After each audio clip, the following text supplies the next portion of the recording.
Great. All right, I think we are recording here. We're live. Welcome to everybody out there in the wine world. My name is Jeff McGinnis, and I'm coming to you from our national headquarters of our WineStyles tasting station. We're located in beautiful West Des Moines, Iowa. One of my roles with the franchise system is I serve as National Beverage Director for all of our national programs, so including our Winery Spotlight or Education Series, but more importantly, our National Wine Club program. Part of that is I help facilitate, source, oversee, and manage the logistics of getting the wine clubs, selecting them, getting to all of our stores and all the education material that goes along with them. That is a fancy and fast way of saying I get to taste wine for a living and try them, and more importantly, discuss wines with a lot of our wonderful suppliers like we have today. Given some of the things that are going on, we are finding new and exciting ways to engage with our customers. This has been something we've talked about for a long time, is a monthly series where we get the folks on, our partners, our suppliers, importers, winemakers, anybody we can get in to talk about the wines, share the story behind them wines, the varietals, the specifics of the terroir, all of those things. So with that, I'm very happy to launch this program with a very long-time partner of ours, Chris Rowe from Old Bridge Cellars. Welcome, and how are you doing today? Great. Thanks, Jeff. I'm very honored to be the first one on board here. Coming to you live from the basement office of Old Bridge Cellars in lovely Highlands Ranch, Colorado. Nice. We have had, I went back and looked. My records date back to when I joined the company, 2012. But WineStyles' partnership with Old Bridge Cellar dates back even further than that. How long have you been with the company? Tell me about your role and how you have seen that partnership with WineStyles evolve. Well, I started, this is my 16th year with Old Bridge Cellars. And way back when we started, it was 100% all small family Australia wines. So because I knew the families and I really loved what the company was all about. I loved the focus we had, the quality of the wines, and it really was a great extension of what I'd been doing already in the wine business, which was education. And I ran a small fine wine division within the Southern House in Colorado. And the territory I initially took over 16 years ago included, of course, Iowa. And Brian, your brother, and I met a little over 14 years ago. And that's when it was before you obviously took over, and they were doing individual clubs just within each unit. So our distributor there, Okaboji, would come to me and say, this is what he's looking for. What can you put in? So Jeff and I found some pretty unique ways to put some wine clubs together just for the 1 or 2 units that were in Iowa. And then when it kind of blew up and the program went national, he had recognized the quality for what we did, the small family wineries, the fact that you don't find these in grocery stores, and there's really a person behind every single wine was made. That really cemented our relationship. So we've been doing wine clubs on a national level for a decade. Right. Every new winery that we acquire or partner up with, we usually give you guys the first dibs if we can find the right wines that fit the program. So you're usually our first to market, and as are all the stores, and the customers actually get to see wines that they may not already seen. And not just that, but every other wine club you guys have put together, whether it be the Cellar Club, or any of the unique tasting programs from store to store, you've been always very inclusive with our products because they fit the mold. They fit what you guys are looking for. It's not the generic store-bought, industrial-made wines. They're truly family-owned and from specific regions and speak of the places that they're from. Yep. So long partnership. Definitely want to segue talking about the wine club wines for this month. I think you have them in front of you, but we have a set of them. 2 different properties within your, 2 different family of properties within your book. The first one, I believe, is the Maison Leon Voice Chardonnay. You have that there with you? Do you want to? Oh, that's the Pinot. Yep. So I have the Chardonnay here. Perfect. Same thing. Mine's not open yet. It's not 5 o'clock, so I stole this from Brian's set so we can talk about them, but I'll definitely be drinking one of these tonight. So maybe talk us through this family winery and as well as this Chardonnay. Yeah, so since it covers 2 of the wines, I'll give you the whole focus for what Maison L'Envoyé is. This is a partnership we started in 2011, and it covers multiple continents. So the main production comes out of Oregon, which of course, when you worked with straight shooter elite. That is a smaller piece of Maison Lamboyer out of Oregon. That's actually a second label for us that gives us the right to actually work with some fruit we wouldn't normally use within this production. The main fruit we're going to talk about, because it's part of the Pinot Noir that's part of this group, but we also make wine in France under the label. We do Chardonnay, Pinot Noir, and Gamay, and then we have some of our winemakers who really like to have some fun with us, and we'll do international. So last year we made a wine from Otago in New Zealand under Maison Lamboyer, and we made a Pinot Noir in Tasmania under the same label. So it's really a multi-continent wine, but the core of it is based in America. And with about 60% of the production comes out of Oregon. The Chardonnay, the first one we did is what you're seeing here, this 2007 Russian River, and it's a vineyard that we've been working with for over a decade. Previously, it actually went into the Sticky Beak wines, which are the wines we're also featuring. So it kind of fit that whole theme where like the wines that have all fallen with the Old Bridge Cellars family. But what's unique about this Chardonnay is, first of all, Russian River is one of the best places for Chardonnay in not only America, but all the world. But what we really try to do is mess with this a little bit. So we actually did 25% of this in seasoned French oak for 10 months. Okay. There was a little bit of this that was done in concrete egg as well. We did some really fun things with the yeast and the inoculation of it. So we did a partial wild yeast and we did a partial inoculation with it. And then we had barrel age and barrel ferment. Not a whole piece of it, but just little parts of it. So we could actually think of it more of a spice rack as opposed to being a dominant flavor to it. Right. What we wanted to shine through was the great bright acidity that Russian River can bring to the wines without it being overly fat and overly creamy. So 25% all 2 and 3 year oak. So it's not any new oak for this wine at all. So even though we're playing with oak, we're not trying to get that new oak characteristic to it. Is this the first vintage of this year as well? Yeah, it's the first vintage, and it actually, our Sticky Beak winemaker, when we started out, Wayne Donaldson, who actually did make the Pinot Noir, and we talk about it. But as we moved into the 16 and 17 vintages, Bill Nancaro has been our partner winemaker, and Bill has a very, very storied history. He was the winemaker for Duckhorn for over a decade, and now he works on a Napa property called Goose Cross, which makes some unbelievable Cabernet and Sauvignon Blanc out of Napa Valley. And we're very honored to have him as our partner for all of the Sticky Beak wines, but also as the Maison Lamboyer, the California piece too. Right. Now you mentioned a lot of other wines that fall within this portfolio. I think at some point in time we might have featured almost every single one of them. I know we did the Chardonnay from Burgundy. I know we did the Pinot Noir from Burgundy.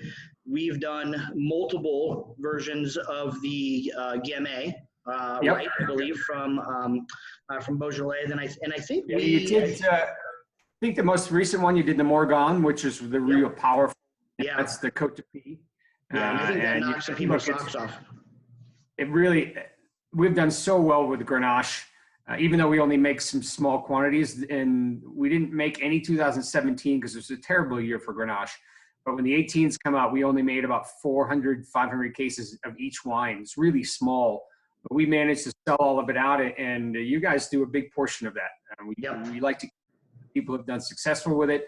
And it also, look, we've got a great the glass program for that. So people who want alternative to Pinot Noir, a lot of sommeliers have pushed them towards Gamay, and it's been a beautiful refresher. It's got brighter acidity, and as I like to refer to Gamay, it's a really natural wine. Look, you don't have to mess with it at all. It's very true to its varietal characteristic. There's no new oak that's put into it. We really pick it. We're very particular on how much we harvest in, and then we can just let the wine become the wine, and that's what's beautiful. It's an honest wine, and it separates itself from a lot of the manipulation you see in wines these days. Yeah. Well, and I know also not in our club, I know they make an amazing rosé. And I think, isn't that a rosé Gamay as well? Mm-hmm. Yeah. So I think we bought a bunch of that one year to put in our annual rosé tasting. So definitely a property, family of wines that we've really enjoyed in the club. We've continued to come back to them as they have new things that come into the portfolio, largely because they perform so well. I mean, the customers really love them.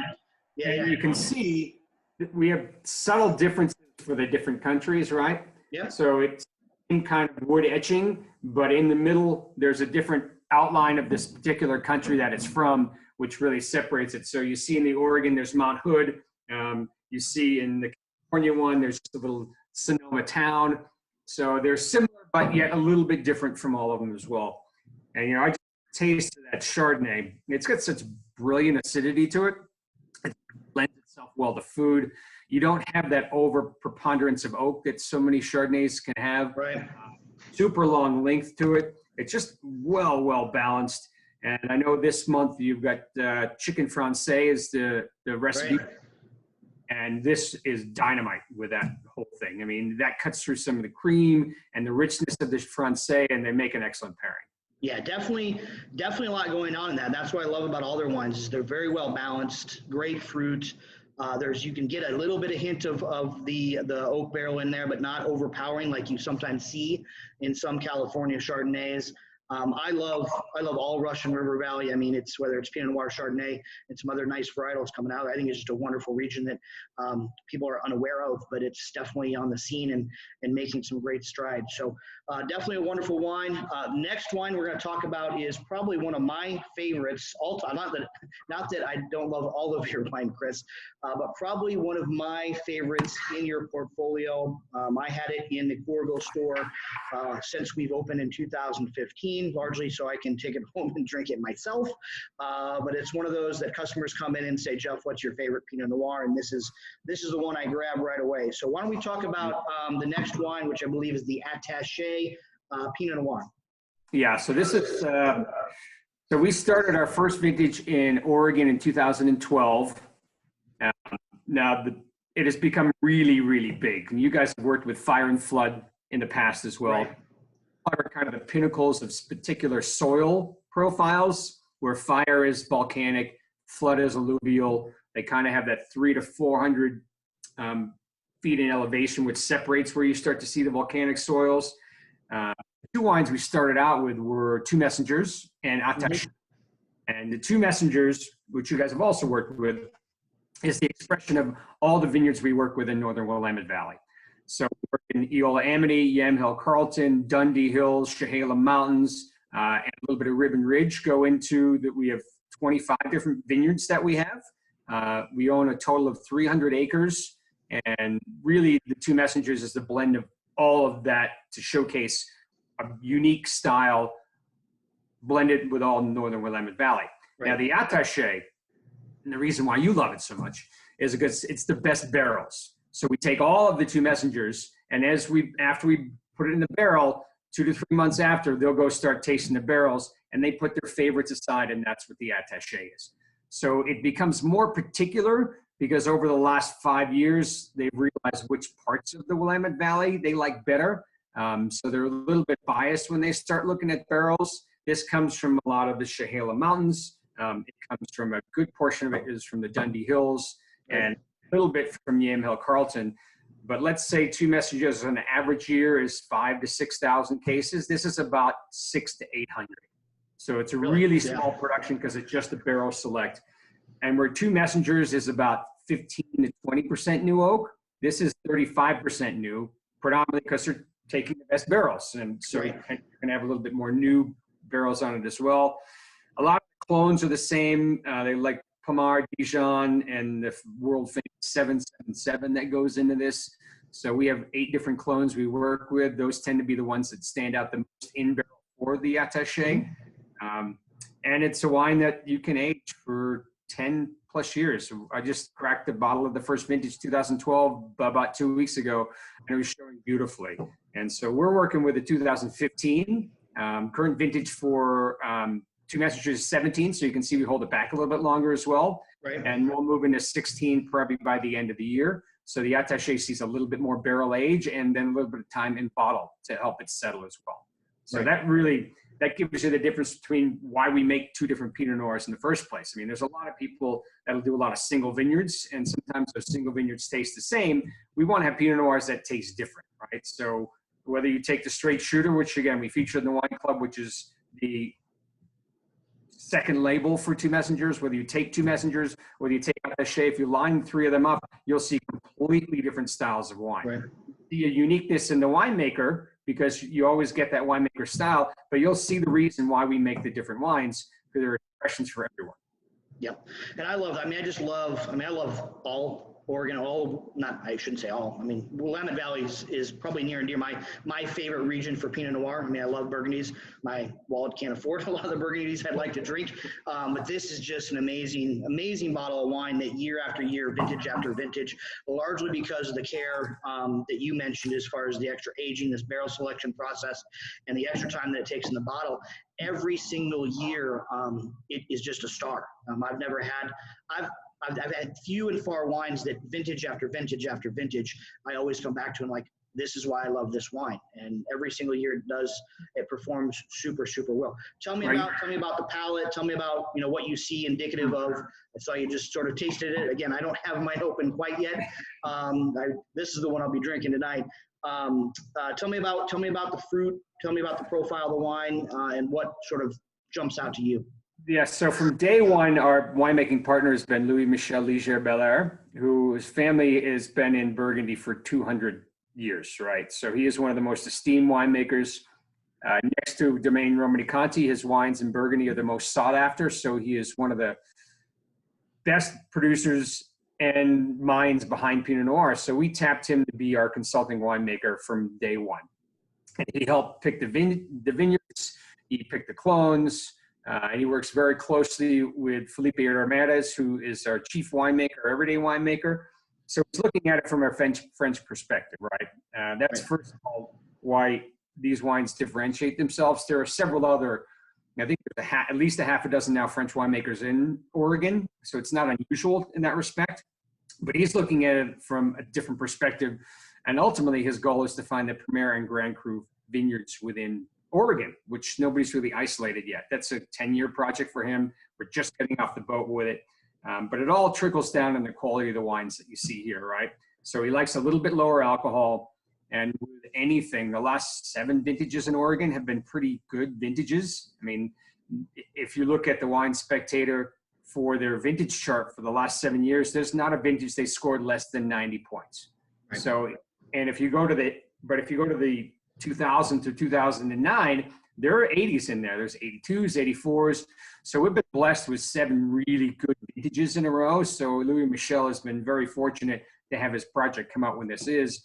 But in that era, you've got warmer harvests. You've got a little bit of effective climate change, right? And a lot of winemakers are leaning towards higher alcohol, which I'm not a big fan of Pinot Noir, and neither is Louis Michel.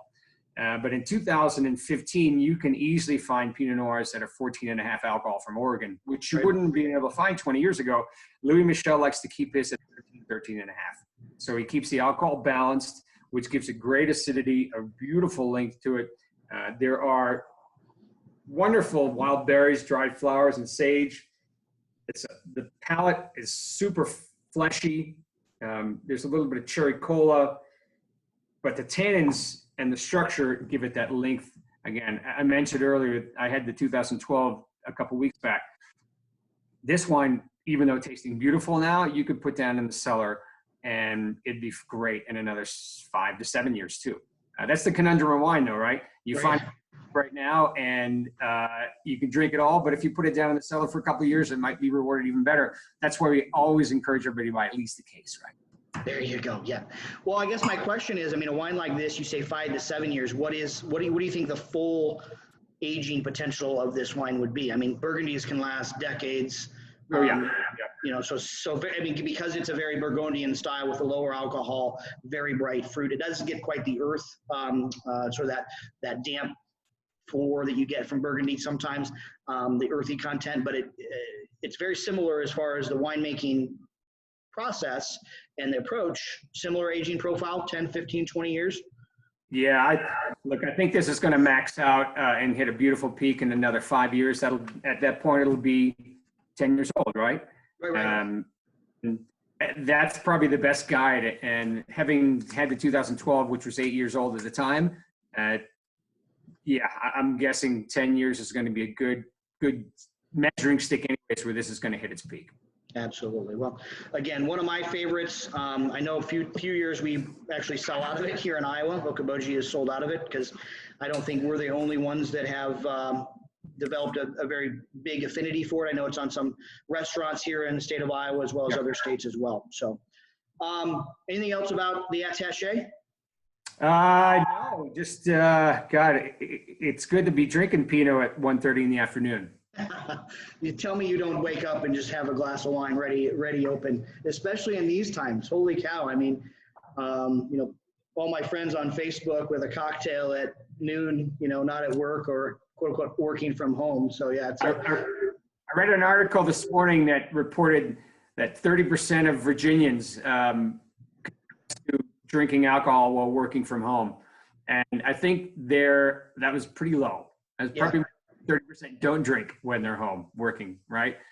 Anymore. I mean, for us, it's not a big deal to sort of at 10 o'clock start our meetings and, have a tasting seminar with somebody. Certainly we're tasting and spitting, but at the end of the day, you're always drinking a little bit. But the friends that are now at home and you see the photos, it's humbling, definitely given everything that's going on, but it's definitely a different time. So let's transition. Now, just so everybody knows, the Maison Leandroy Attaché was unique to Iowa because we didn't have enough of the next wine to cover the entire wine club across the country. So Iowa got the Maison Leandroy the Attaché.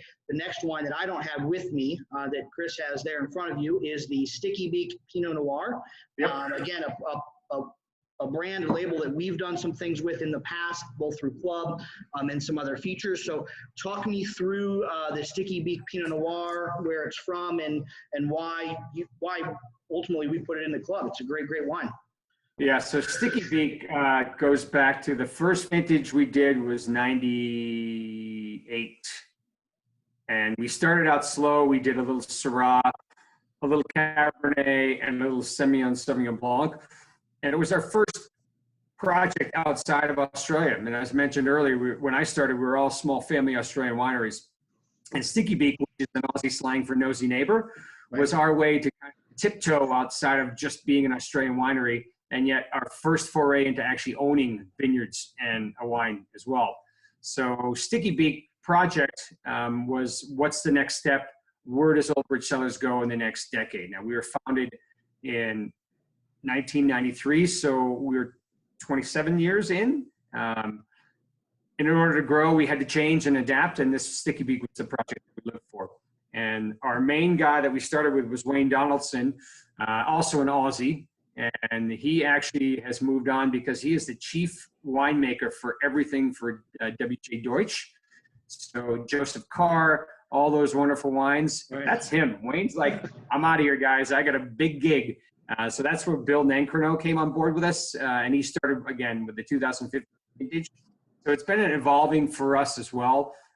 But when we started, the best grapes from the best regions. That's what Sticky Beak was all about. So as I mentioned, the first few vintages, we made a Russian River Chardonnay. When we did Syrah, it was up from Stagecoach up on Atlas Peak. Our Cabernet has always been from Napa.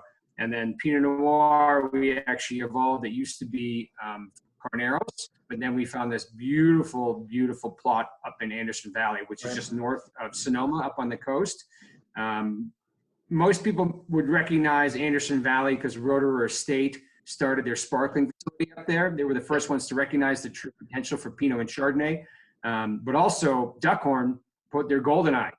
They were one of the first Pinot Noirs commercially that was released out of there that wasn't sparkling because they recognized the cool climate, how beautiful it was. Well, so did we. And in 2013, we found a vineyard that we really loved, and that is what became the Sticky Beak Anderson Valley Pinot Noir. Right. So there's gorgeous plot of land. There's a lot of other big names. I mean, Duckhorn's one of them that have sort of globbed onto that Anderson Valley, both by way of their bubbly programs, but the way that the Pinot Noirs taste coming out of there as well. No, it's a gorgeous piece of land for it. We're very fortunate to actually have this piece. What you'll see from this is with the Cabernet as well, we only made 800 six-packs. So there's a tiny production. So when you have enough for the whole thing, you guys took the last 100 six-packs that we had. And the same thing for the Cabernet. You actually took the last 200 six-packs of the Cabernet. So you cleaned us out of these last two vintages. We're always happy to provide it. And I think I actually approached you. I'm like, I got just enough for Wine Club. Are you guys interested in it? And that's where we squeaked in the attaché so we could actually make it work within the parameters we're looking for. So you're looking at a wine, again, about 800 six-packs.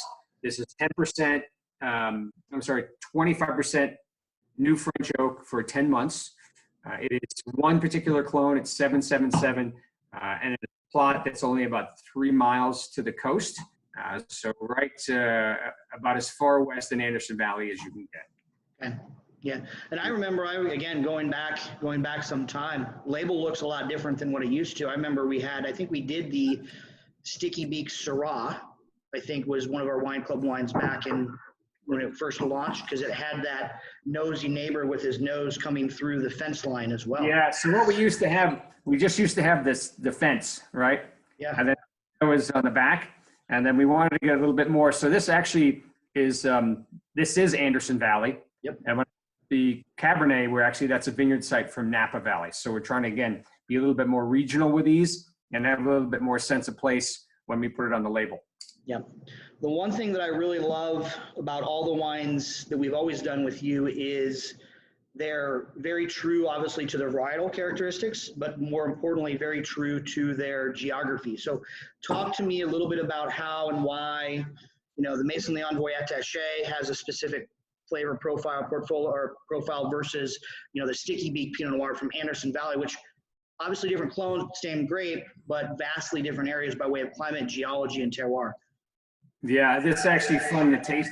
This is fun to taste these two next to each other, because you really do see the expression of what Oregon brings to the table, and you see the expression of what Anderson Valley brings to the table.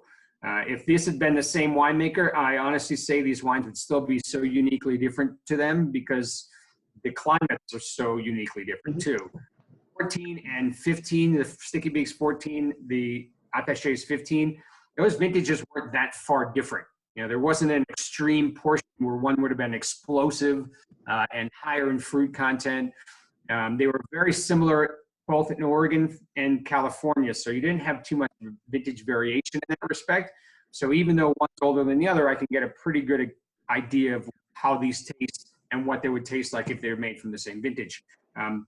This Sticky Beak is a little bit more weighty, so it's got a little bit more earthiness to it. It does have kind of that soy texture that I really love, but it's got this great little orange wine finish to it, as opposed to kind of red berry. This is more of a black cherry, raspberry, dark chocolate. They really have a completely unique characteristic, and they speak from the regions they're from.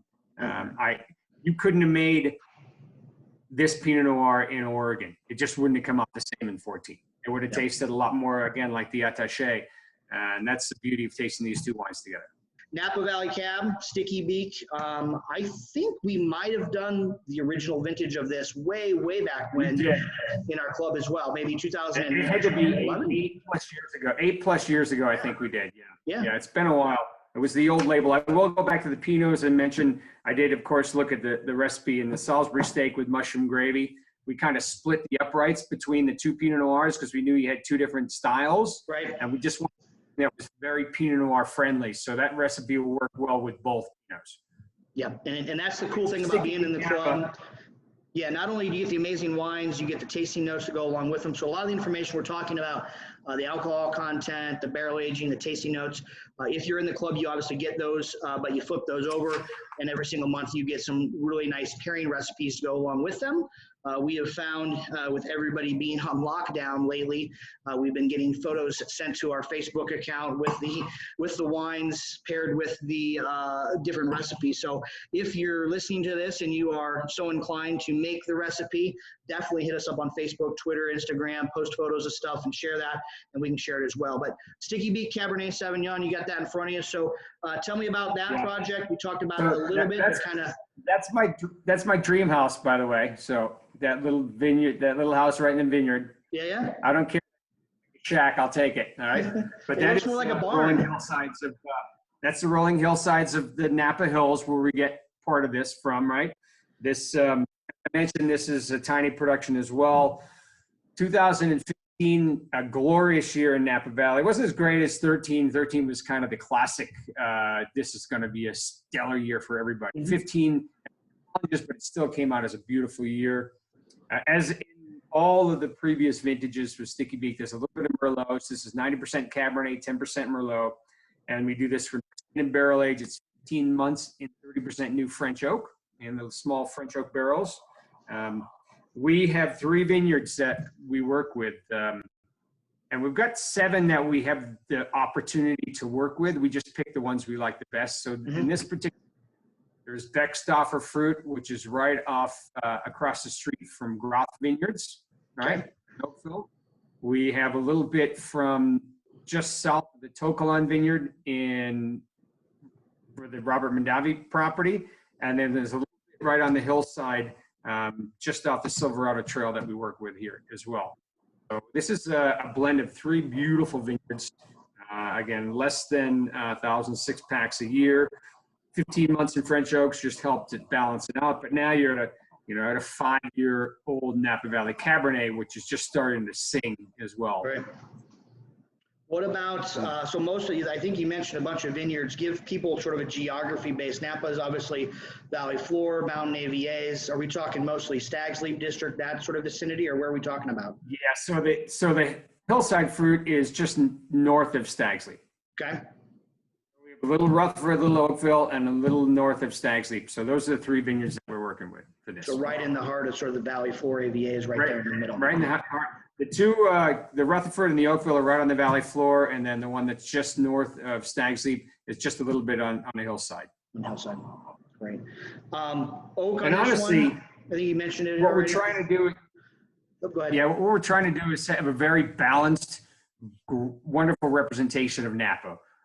Because when you're working with 3 different AVAs within Napa, you're not going to get that signature. You're not going to get for dust. You're not going to get that real intense flavor you're going to get from Stag's Leap with that beautiful length to it. So the goal is to make a wine that just is a representative of the central part of the Napa Valley. Because you can't bullshit when you're trying to talk about this particular part of Napa and that particular part of Napa. This is Hillside Fruit. No, we're making an honest Napa Cabernet that's a blend from 3 different parts, which honestly, 80% of the wineries in Napa, that's what they make. They blend from all their vineyards without that. I mean, you've got our Clos de Val shirt on, and we love Clos de Val. They make 3 different Cabernets, right? So the estate Cabernet is mostly Stag's Leap, but then they blend a little bit from Yountville in there. It's about 30%, 35%. So they take a little bit of the Valley Floor fruit on top of their Stag's Leap. So a great round blend for Napa. They also make a wine called Hirondelle. It's 100% Stag's Leap. And that differentiates the estate from the Hirondelle because there's just 2 unique places for it. With Sticky Beak, we only have 1 opportunity to make the wine. And it's a blend of those. So we want it to taste like it came from Napa Valley, like you'd expect a beautifully well-crafted Napa Valley Cabernet to taste. Well, the other great thing about this is where you see, I should say there's the purists that are staying true to heart, but there's the outliers that are pushing the envelope when it comes to the robustness of the wine, largely through boosted alcohol content, right? So, 14.5 is right in that center heart of where, a purist should be for cab versus the 15.2 and higher that you're starting to see by way of some wineries. And that's not necessarily a good thing or a bad thing. It's just stylistically a different approach. Yeah, you've got 10 years ago is a different story. You could still squeak out a good Cabernet with 13.5, 14% alcohol because the growing season was a little bit longer 10, 15 years ago.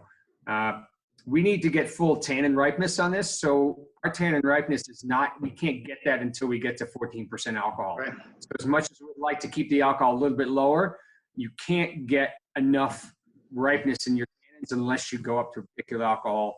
So it's that unique balance. I mentioned Penley before. You guys have worked with that Phoenix Cabernet many times out of Coonawarra. Well, Penley's Cabernet are routinely 14.5% alcohol, but you don't taste it. It's not like this. This isn't you don't taste the alcohol. It tastes balanced because you still have a lot of warm days, but very cool nights. So the acidity still balances out the fruit that's in the wine. It's when you get to the 15.5, 16% where you don't have as much acidity as you'd like. You just get that big fruit bomb. Right. And it smells beautiful and really heavy. And honestly, it overtakes pretty much anything on your plate. And I'm not going to shun anybody because I love a glass of that every once in a while as well. Right. I can dig those cabs. But if I want something to pair with food and I want something I want a second glass of, I want something that's 14%-ish alcohol. That's not going to overpower anything. And that's actually going to make your mouth water and want you to go and reach for that second glass. And that's what this sticky beak really delivers to. It's a wine that makes you want to drink a second bottle, quite honestly. So in these times, it is. Yes. And honestly, as I'm tasting this, it's just got such a long finish to it. But it's not an in-your-face Cabernet by any means. It's very well balanced. You still get that great cassis, dark fruit. There's a little high-tone berry notes. Get a little bit of that cedar from the oak, but not too much. 30% new oak isn't massive when you're talking about Napa Valley Cabernet. It's more of a flavoring agent, so you get cedar and a tiny bit of vanilla on the finish to it, but it doesn't overpower the wine. It's very well integrated into it. And look, this is again a 5-year-old Napa Valley Cab, but this could go for another 5 to 10 years very easily. Although it's at a really beautiful piece right now, and this is you're not afraid to crack a bottle and finish the bottle with your friend or your family or whoever you're confined with right now, because that wine is showing beautifully right now. Again, you could take 3 or 4 bottles and put it in your cellar. It'll be great in another 4 to 5 years too. But much like the Attaché, it's at a really good spot right now where you should not be ashamed of putting that glass out and just consuming it. Yep, and it's great. I mean, it's like you said, trying to find a Napa Valley cab that's in that affordable price point for us. I define affordable anything under $30 is a challenge. Price keeps going up and up and up, as it will be. So, a bottle or 2 of these to drink and a bottle or 2 in your cellar would be something I would definitely recommend. Club members, all of our club members get this as their primary red if they're in our red club or a red white club.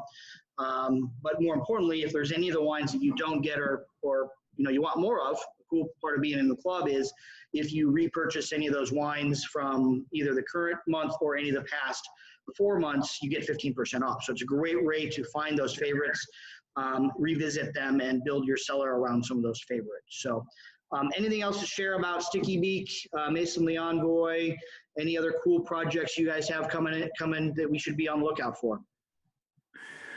Not a whole lot more. I think we covered the good technical pieces and some fun little facts about the 2 wineries themselves. I know they're thoroughly going to be enjoyed, and I'd be remiss to say that I'm probably going to make that flank steak with chimichurri sauce this weekend, because that looks, of the 3 recipes, that's my favorite. We are also doing the challenge as well. Pick your favorite bottle of Old Bridge Cellars and what did you cook this weekend? So we've been getting a lot of people putting it on our website. So I like your idea because we're doing the same thing. I want to thank you for your time. Obviously, I know getting people on the computer is not always easy. It's been fun talking about these wines. Like I said, it's been a very long, wonderful partnership. We look forward to many other great things with Old Bridge Cellars in the future, whether they be spotlights or wine club opportunities and whatnot. I know you sometimes visit our stores in Iowa, so next time you're here, we'll definitely get you in for an education class. We had one scheduled. We had one scheduled last month, which yes.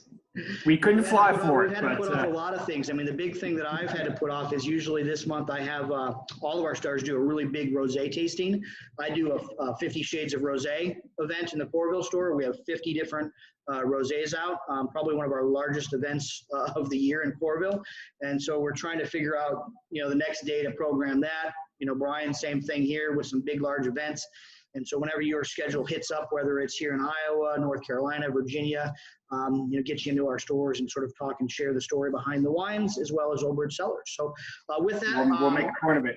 Yep. One last thing, I want to thank everybody for their support across all of our stores. It's been sort of very interesting and challenging times without the local customer support for each of our locations, whether that's Virginia, North Carolina, Iowa, Illinois, Wisconsin. It's been very, very important to our stores that you come in. Most of our stores are still open for retail. Can't come in, sit down, have a glass of wine, can't do an education class, but we've had a lot of support that we appreciate because every single store is locally owned, locally operated, and employ local folks, very small business owners. So with that, we will sort of sign off here and thank you for your time and look forward to seeing you guys next month for the next version of this.